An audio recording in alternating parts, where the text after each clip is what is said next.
tugasnya mau dikumpulin minggu depan ataupun hari ini sama aja ya. Ribuannya untuk sehari itu kan ya. Ntar bu, belum bu, telat bu, ya baru kerjain bu. Ya. Saya masuk baru kerjain, oh iya ada tugas.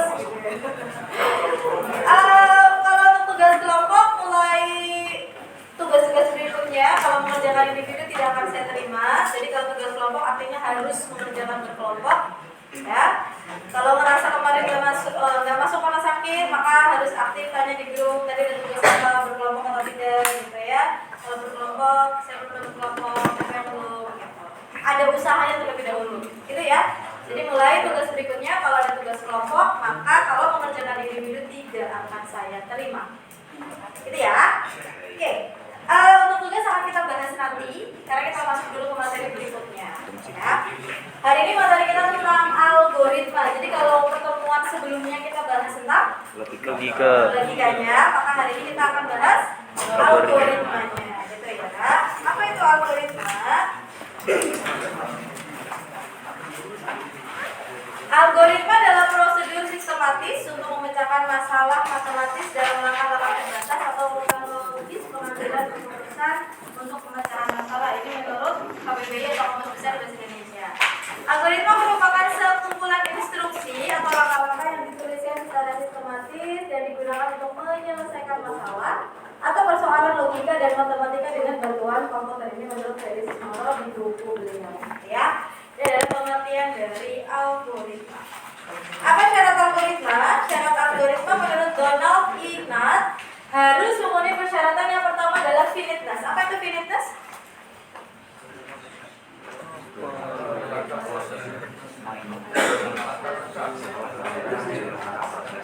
Algoritma harus berakhir atau terminate setelah melakukan sejumlah langkah proses, gitu ya.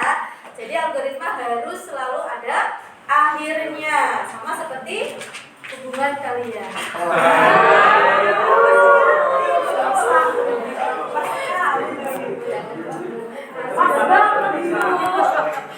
Putus ya, ada yang baru putus ya?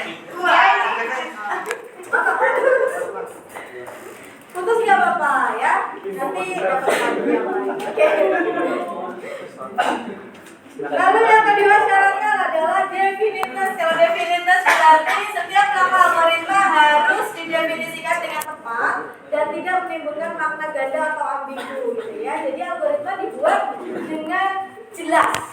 Sehingga ketika misalnya saya baca algoritmanya, saya memiliki pemahaman A. Ketika orang lain membaca algoritma tersebut juga sama memiliki pemahamannya adalah A, gitu. Jadi kalau saya baca pemahamannya A, orang lain baca pemahamannya B, orang lain baca pemahamannya C, berarti itu ambigu. Algoritmanya masih belum algoritma yang baik, gitu ya. Jadi harus ketika saya baca A, ketika orang lain baca A juga, orang lain baca A juga. Berarti itu udah tidak ambigu, gitu ya. Lalu yang kedua harus ada input. Setiap algoritma memerlukan data sebagai masukan untuk diolah, gitu ya. Output pastinya karena ada inputan berarti harus ada outputnya. Efektivitas langkah-langkah algoritma dikerjakan dalam batas waktu yang wajar. Karena tadi ya harus ada selesainya, yang dimulai berarti harus ada selesainya, gitu ya. Oke, selanjutnya manfaat algoritma. Yang pertama, dapat menyelesaikan suatu masalah yang sedang terjadi dengan langkah-langkah yang sistematis dan logis, mempermudah atau membantu kita dalam mengubah program, memudahkan kita untuk membuat sebuah program, mengurangi terjadinya kesalahan terhadap penulisan suatu program secara berulang kali, memudahkan kita untuk menemukan kesalahan dalam satu langkah kerja yang sudah jelas, memudahkan kita untuk mendokumentasikan beberapa hal yang sedang dikerjakan. Jadi, apakah setiap membuat program atau aplikasi harus menggunakan algoritma? Tidak. Nyatanya memang ada orang yang tipenya, saya harus langsung coding aja bu, nggak perlu bikin algoritma, dan itu berhasil, boleh saja. Seperti yang saya sampaikan di awal, gitu ya. Tapi dengan adanya algoritma akan mempermudah orang lain untuk mempelajari program kita. Misalnya gini, saya bekerja di Amikom sebagai programmer, saya bikin aplikasi Amikom One, gitu ya. Lalu suatu hari saya resign dari Amikom, saya kerja di kampus lain. Nah, yang di Amikom kan nggak mungkin saya pegang lagi, pasti akan dipegang oleh programmer yang lain. Dengan adanya algoritma yang sudah saya buat sebelumnya, maka programmer yang lain itu akan melihat, oh aplikasi ini tuh jalannya seperti ini, inputnya seperti seperti ini, prosesnya seperti ini, outputnya seperti ini. Maka ketika programmer tersebut ingin mengubah aplikasi yang sudah saya buat, dia bisa melihat dari algoritma yang sudah saya buat. Oh, nanti aku bisa insert di belakang itu. Oh, aku bisa insert di sini. Akan mempermudahnya seperti itu. Gitu ya. Salah satu manfaat dari algoritma. Sifat algoritma tidak menggunakan simbol berupa sintaks dari suatu bahasa pemrograman tertentu, tidak ada selalu bergantung pada bahasa pemrograman tertentu. Ini untuk yang flowchart dan juga algoritma deskriptif. Kalau pseudocode memang biasanya ada sedikit lah sintaksnya, tidak banyak, tidak lengkap, tapi sedikit saja, gitu ya. Notasinya bersifat umum dan dapat digunakan untuk seluruh bahasa pemrograman manapun. Algoritma dapat digunakan untuk mempresentasikan kehidupan sehari-hari. Dan tidak cukup menyelesaikan masalah dengan satu cara saja, namun harus ada pengkondisian yang masuk akal. Struktur dasar algoritma.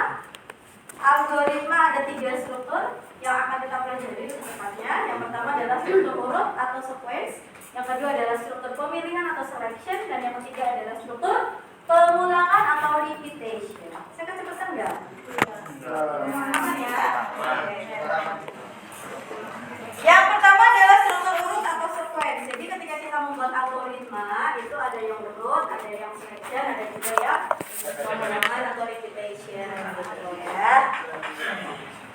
Dan bisa juga gabungan ke semuanya, ya. Yang pertama adalah urut. Nah, kalau urut ini biasanya digunakan untuk mengerjakan jenis program yang pernyataan sekuensial atau berurutan. Karakteristiknya, tiap perintah dikerjakan satu per satu sebanyak sekali. Pelaksanaan perintah dilakukan secara berurutan. Perintah terakhir merupakan akhir dari algoritma. Perubahan urutan dapat menyebabkan hasil yang berbeda. Jadi kalau kita membuat algoritmanya berurutan atau sequence, misalnya langkah 1, langkah 2, langkah 3, langkah 4 ini harus urut.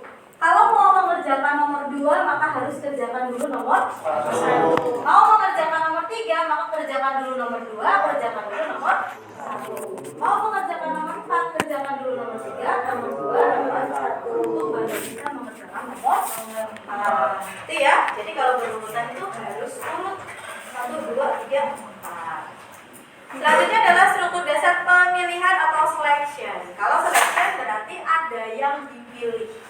Kalau selection itu tidak harus urut kayak gini.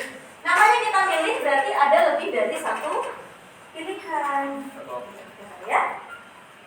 Misalnya 1, 2, 3, 4. Nah, kalau selection, kalau di sequence tadi kita tidak bisa melompati. Kalau mau mengerjakan 4, maka harus 3 dulu, 2 dulu, baru 1, gitu ya. Tapi kalau di selection, misalnya kita mau mengerjakan nomor 3, itu bisa saja dari 1 langsung lompat ke 3. Nomor 2-nya tidak dikerjakan. Bisa. Gitu, ya. Jadi kalau untuk selection, dia bisa melompati step yang ada tergantung dari kondisinya. Gitu ya. Jadi kalau sequence dia harus berurutan, kalau selection tidak harus berurutan karena dia bisa melompati langkah yang lain. Kalau memang mengerjakan nomor 3 ini tidak perlu mengerjakan nomor 2, ya bisa dari nomor 1 langsung menuju ke nomor 3. Contohnya apa Bu? Misalnya ada yang nembak, apakah kamu suka aku? Kok gak dia suka saya ya? Enggak. Lalu dikasih pilihan. Jika iya, pilih 2. Jika tidak, pilih 3. Itu ya. Jika iya, pilih 2. Maka jika tidak, pilih 3. Ketika saya ditembak, lalu saya ingin menjawabnya tidak. Saya tidak suka kamu, maka yang saya kerjakan nomor berapa? 3. Saya langsung kerjakan nomor 3. Tidak perlu mengerjakan nomor 2. Paham ya sampai sini? Oke. Kalau di bahasa pemrograman biasanya menggunakannya if else atau switch case. Nah, ya itu Bu, dulu pas SMK. Nah, yang ketiga adalah pengulangan atau repetition. Nah, namanya pengulangan berarti dia juga bisa melompat sama seperti selection.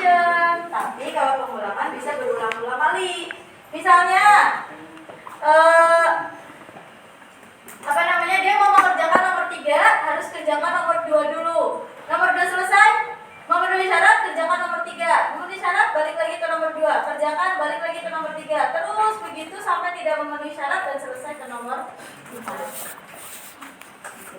Jadi repetition itu pengulangan. Jadi dia bisa berulang-ulang mengerjakan nomor 2, nomor 3, nomor 2, nomor 3, nomor 2, nomor 3, dilakukan berulang kali sampai kalau sudah tidak memenuhi syarat baru selesai di nomor 4. Nah, seperti itu. Gitu ya. Jadi kalau tadi sequence harus urut. Kalau mau mengerjakan nomor 4, nomor 1, 2, 3 harus diselesaikan dulu. Kalau selection atau pemilihan, maka tidak harus dikerjakan semuanya sesuai dengan kondisi pilihannya saja yang dikerjakan. Kalau perulangan, dia bisa melakukan berulang kali di nomor yang sama atau di langkah yang sama sampai memenuhi atau sampai tidak memenuhi syarat, baru dia melanjutkan ke langkah nomor berikutnya. Itu ya? Sudah mulai pusing? Sudah. Mantap sekali nganggurnya. Biasanya kalau di perulangan kita menggunakan for, while, atau do. Ini akan sering kita temukan nanti di semester berikutnya di pemrograman terstruktur. Penulisan algoritma ada 3 cara, yakni kalimat deskriptif yang bahasa kita sehari-hari, flowchart yang menggunakan simbol, lalu pseudocode yang menggunakan gabungan antara bahasa kita dengan sedikit sintaks bahasa pemrograman. Sedikit saja, tidak banyak. Itu yang contohnya kayak printf, gitu aja, atau cout, kayak gitu. Tidak banyak. Ya. Ini akan kita pelajari nanti bersama-sama ya. So, quote of the day. Kurang semua. Masih syukur.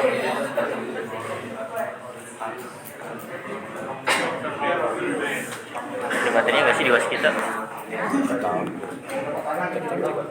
Ya, kita pindah ke bahasa Inggris ya pelajarannya. First we form habits, then they form us. Conquer your bad habits or they will eventually conquer you. Jadi, pertama kali kita akan melakukan sebuah, kita akan membentuk kebiasaan kita terlebih dahulu. Dari situ dia akan membentuk kita, gitu ya. Conquer your bad habits, taklukkan kebiasaan buruk kalian atau kebiasaan buruk kalian yang akan menaklukkan diri kalian sendiri, gitu ya. Ada yang mengatakan kalau kita mau merubah habit kita atau kebiasaan kita menjadi sebuah kebiasaan baru, itu membutuhkan waktu kurang lebih 21 hari. Jadi kalau baru berubah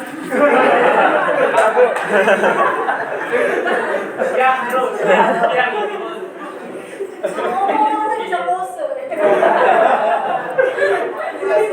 Maaf, udah gak ada suaranya. Sekrat. Aduh, mama. Oh, bapak bangunnya bapak. Sama. Kalau orang-orang yang di sini kita ngomongnya ya. Siap. Jadi gitu ya. Jadi kalau kita mau merubah kebiasaan buruk kita menjadi kebiasaan baru, butuh waktu 21 hari untuk membiasakan hal baru tersebut ke dalam hidup kita, gitu ya. Jadi untuk ciwi-ciwi yang selalu pengen ngerubah cowoknya, minimal jadian dulu 3 minggu. Iya. Gitu ya. Tapi ingat, kebiasaan yang dibentuk selama 20 tahun, 21 tahun, 25 tahun tentu tidak membutuhkan waktu yang cepat untuk berubah. Gitu ya. Jadi yang cewek-cewek, stop berharap bisa merubah pasangannya. Ya. Saya putus gara-gara itu, enggak ya. Gitu ya. Jadi harapannya adalah teman-teman sekarang baru masuk semester 1, mahasiswa baru gitu ya. Nah, kebiasaan-kebiasaan buruk yang biasa kalian lakukan di masa SMA, SMK, tolong ketika jadi mahasiswa yuk mulai diubah. Hari pertama, hari kedua masih berat. Tadi disampaikan butuh 21 hari baru itu bisa menjadi sebuah kebiasaan. Oke ya. Maka sabar sampai 21 hari nanti baru kalian bisa menjadi sebuah kebiasaan. Tapi kalau tidak dirubah, maka kebiasaan buruk tersebut yang akan menaklukkan diri kalian. Gitu ya? Oke. Kalau sudah ada quote of the day artinya ada Tugas.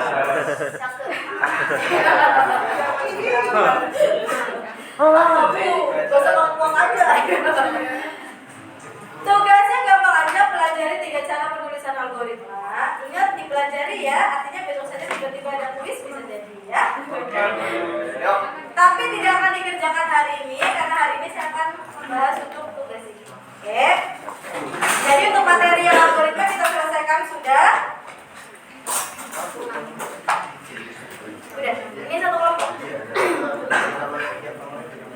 Oke. Oke. Nanti minta materinya. Ini minta PPT-nya maksudnya. Belum ngirim ibunya, bro. Dia mau tanya. Untuk tugasnya saya tidak akan membahas sendiri. Jadi saya akan menunjuk masing-masing perwakilan satu orang dari satu kelompok untuk menjelaskan secara langsung dengan saya face to face kayak yang sebelumnya ya kalian. Jadi yang menunjuk orangnya saya. Ya. Oh my god. Tapi kalian hanya akan menjelaskan bagian yang kalian kerjakan saja. Ya. Misalnya kalian kerjakan nomor 2, saya tunjuk kalian untuk maju, maka kamu maju jelaskan yang nomor 2 saja, nggak perlu jelasin yang nomor 3, 4. Jelasin ke ibu. Iya, jelasin ke saya. Sini pahami. Itu waktu untuk ngapalin. Yang penting paham. Kalau tidak bisa langsung saya mulai manggil. Bisa. Saya ambil urutannya dari ngumpulin tadi. Salsabila, angkat-angkat boleh? Nah, Pepi, Reta, Ratu. Ada itu. Maju. Ada itu ada. Yang akan maju adalah Dibeli dari tulisannya. Aduh, jawabannya mana lagi tadi? Oh iya. Kamu udah di-sharing itu? Bukan. Nilai kelompok akan bergantung dari orang yang maju. Ayo lu. Kita perlu saling percaya. Kita perlu saling percaya. Jadi kalau kalian saya tunjuk maju nilainya 80 ya satu kelompok ini. Berani itu gitu ya. Gitu ya.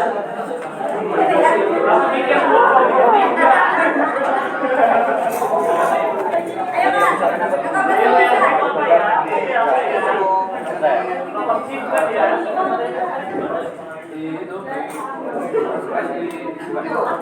Nanti kalau aku ditunjuk tapi tidak memenuhi ekspektasimu, mohon dimaafkan. Pelajarin dulu makanya. Aku kemarin udah pelajari. Ingat-ingat lagi.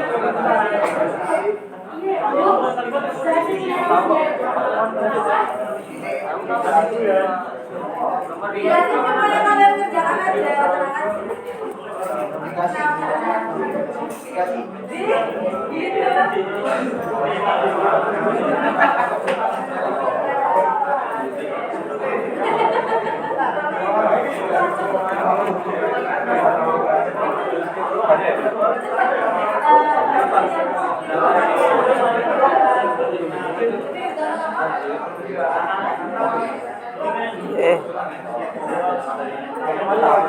Negasi.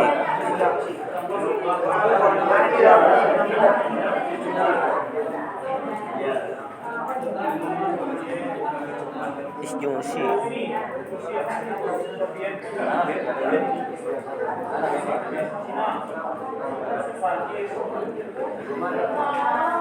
Negasi. Cu hilang cu.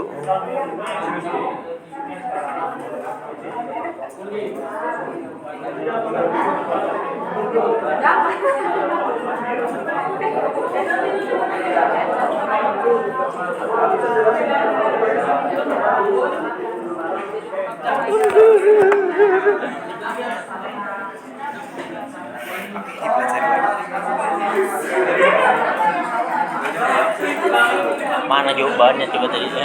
Yang apa? Jawabanmu. Oh, jawaban. Jawabannya aku udah foto kayaknya. Wait. Nice. Ceng ceng. Putar dulu lah. Kok nggak bisa diputar? Gak usah bawa buku. Nah itu apalin, gampang juga nih. Negasi A, konjungsi B, ya kan? Ini negasi B, konjungsi negasi A. A konjungsi negasi B, A disjungsi negasi B, negasi B disjungsi negasi A. Gampang gitu. Belum ketemu semuanya kan, ini semua contoh ada loh di sini. Konjungsi, disjungsi, implikasi, biimplikasi, negasi, yang nomor 5 tuh. Ini apa sih, disuruh ngertiin doang kan? Pokoknya kalau negasi itu tidak, ya kan? Konjungsi itu dan atau yang, habis itu disjungsi ini atau, dan yang disjungsi. Udah cuma dua. Udah gitu doang. Belum ketemu ini nanti implikasi, biimplikasi. Gampang. Insya Allah. Mak. C. Sini dong. Gila. Dilihat nih. Soalnya kamu gimana gini?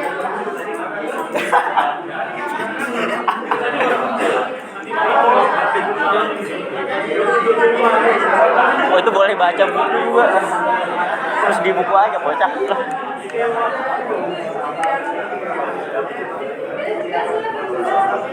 Udah saya maju aja dah.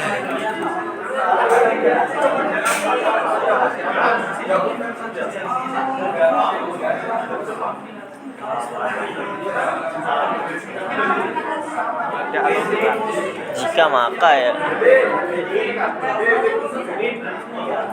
Jika dan hanya jika.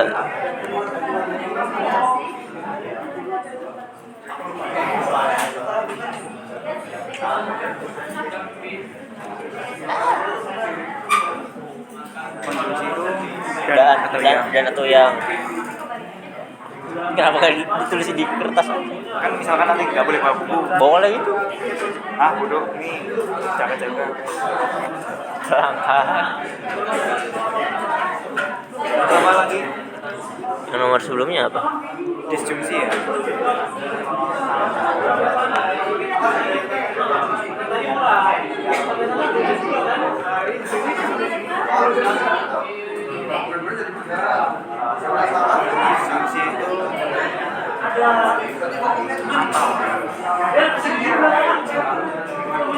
Implikasi.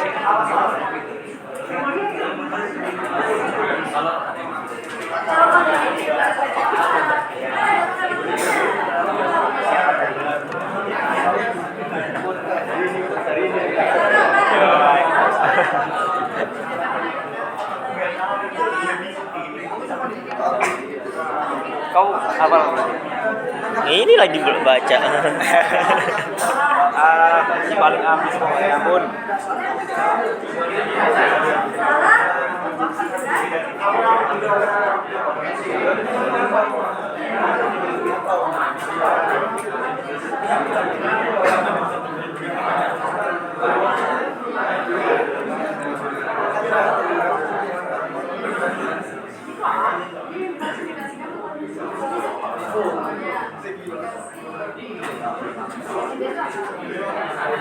Yang nomor 3 tuh berarti diterjemahin ya?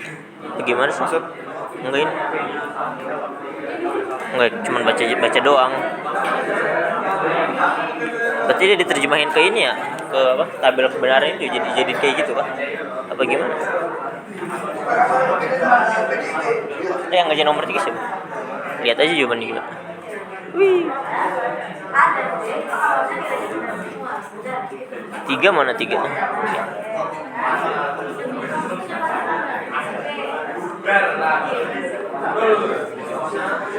Benar salah benar. Oh iya. Oh gitu. Nomor 3 ya. Tentukan nilai kebenaran implikasi berikut. A. Jika Anda belajar rajin,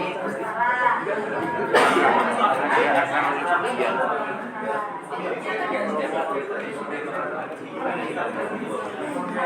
Bagaimana nilai kebenaran?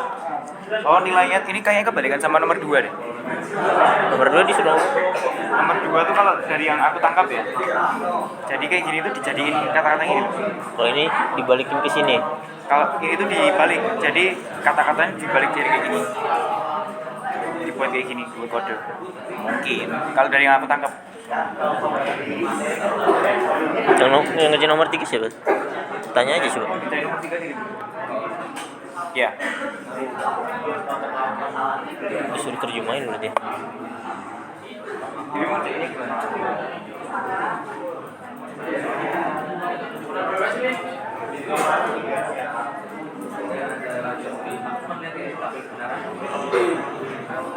Jawabannya gimana?